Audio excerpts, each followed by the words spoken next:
neglected to give a little bio about Rachel. And she knows fluent Arabic.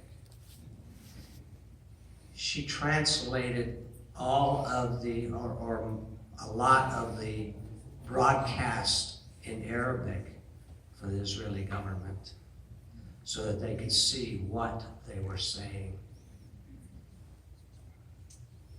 And that became quite a burden on you, didn't it? Because it was always death to Israel. Constantly, day after day after day after day. And for America, she says. But what a service she did for her country and her people.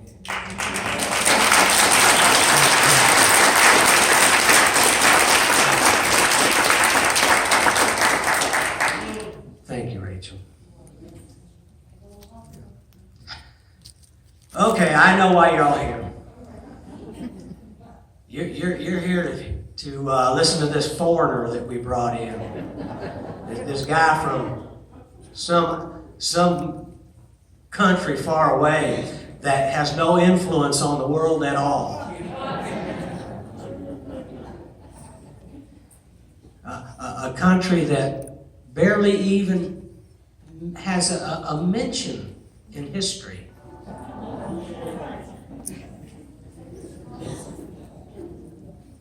This country, God calls his country. Amen.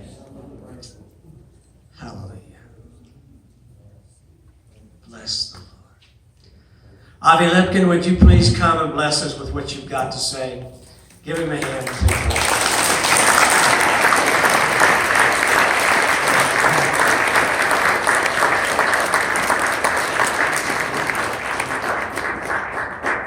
I got a feeling we're in for a ride tonight.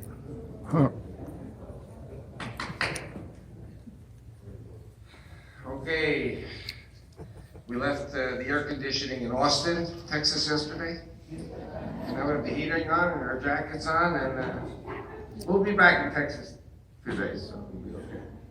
So shalom, y'all. Shalom. Good to be here again and again and again. And I was explaining to Rachel as we were driving here that Springfield, Missouri is one of the few places in the world that I call home. Yeah. When I come to Springfield, I always know I'm coming home. And I suppose I have to blame Mary and Ramona and having dinner tonight. All the people here in this beautiful town. And I drive through the streets here, I know I'm home, because I was here 3 months. So, okay. Further to what Rachel was saying. You know that Prime Minister Netanyahu was really counting the minutes. Now I know if Netanyahu were here now, he'd get angry with me for saying it, but he was counting the minutes until Trump came into the White House.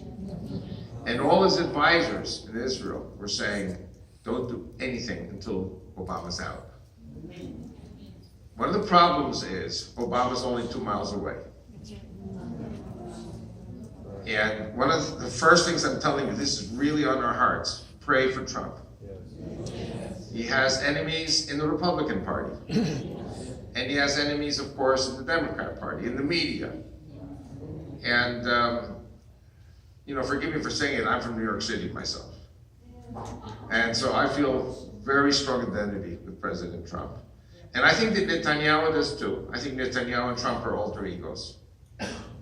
They're both, I won't say religious men, but they're quasi-religious. They're conservatives. They were both, Netanyahu was in business before he went into politics. And in a strange way, many times to be a good politician, you have to have been in business to understand the responsibilities of keeping a business afloat and then keeping the country afloat. What I want to do in this time is to talk about some things which I think the last time I was here was in August. And I spoke in November in England. I think it's the 4th or 5th time. And I got there like 3 days after Trump's victory. And all of a sudden, a certain picture came to my eyes. I saw a certain picture.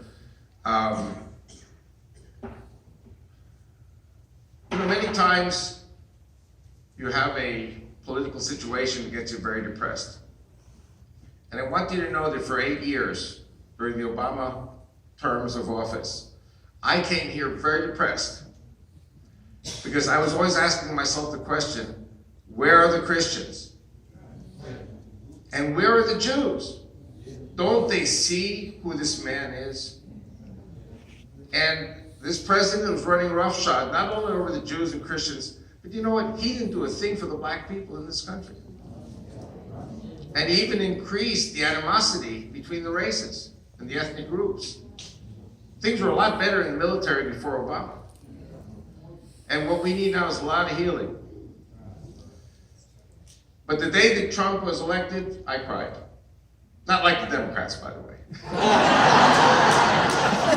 I was so happy.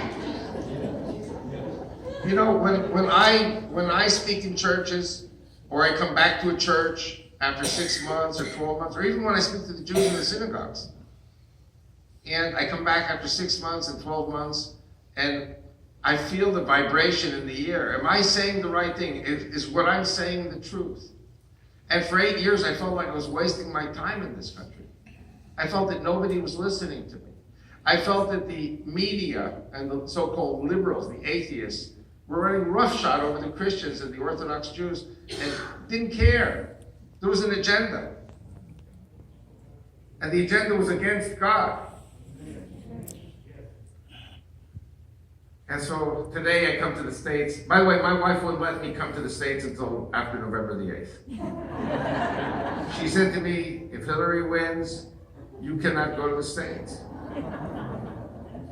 And the moment Trump won, we bought our tickets.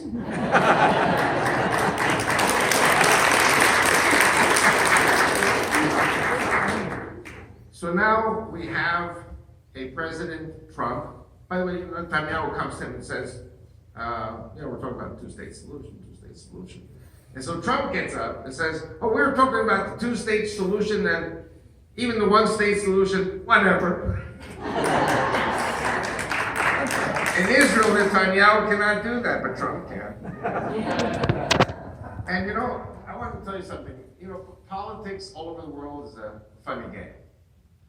The bottom line is that God is in control. Amen. And man proposes and God disposes. No matter what man thinks and says, God in the end is the one who makes the decision. And I want to go back a little bit. I mean, the things I'm going to be going in and out of things that I've been saying here over the many years. When I was an Israeli army spokesman in 1993, 1994, we were told that we had peace with Egypt, we had peace with Jordan, we were in negotiations with the Palestinians during the Oslo peace process, which of course is not peace and not a process except for the destruction of Israel. But there was one country, maybe two, who were threats to Israel. One was Iraq, under Saddam Hussein, which George Bush kind of took care of. And the other one was Syria.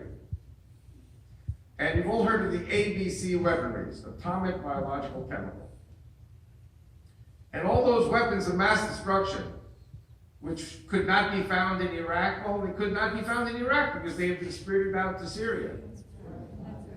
My wife was watching satellite imagery of these big trucks Russian trucks, going from Iraq to Syria with weapons which probably had nuclear warheads. I have all kinds of stuff.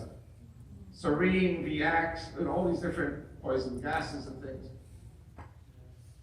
And so we were told that Syria could hit any part of Israel with these missiles. Syria alone could destroy Israel. That's what I was told as an army officer in 93 in Israel. Isn't God wonderful? Yeah. Now you tell me, where's Syria today? Where's Syria? It doesn't exist anymore. God says in the book of Exodus, you remain silent, I'm going to fight for you. God took care of Syria. God took care of Iraq. And now these countries, miserable countries, which never made peace with Israel. Do you know that Iraq is still at war with Israel officially? Do you think God's happy about that? Do you think God's going to give Iraq an easy time? Same with Syria. And God is ever patient, because America had a president that could have brought terrible punishment to the American people. The American people woke up. I think God is very happy. And America, see Wall Street? Going up, up, up. I know what goes up goes down sometimes, but I think that a businessman president who he's fallen a few times, but he picked up and kept going, that's America. And I think America is going to see great days. Okay, now I start my message. You know, Europeans are crazy. You know Europeans are crazy? Europeans have been slaughtering each other for 2,000 years. The Romans, the Greeks, fighting all these nations. The French fighting the Spanish and the Portuguese and the English and the Germans fighting the French, the Germans fighting England, the Germans fighting Russia, World War I, World War II. Why are white European Christians slaughtering each other for 2,000 years? So now I'm going to defend the European Union.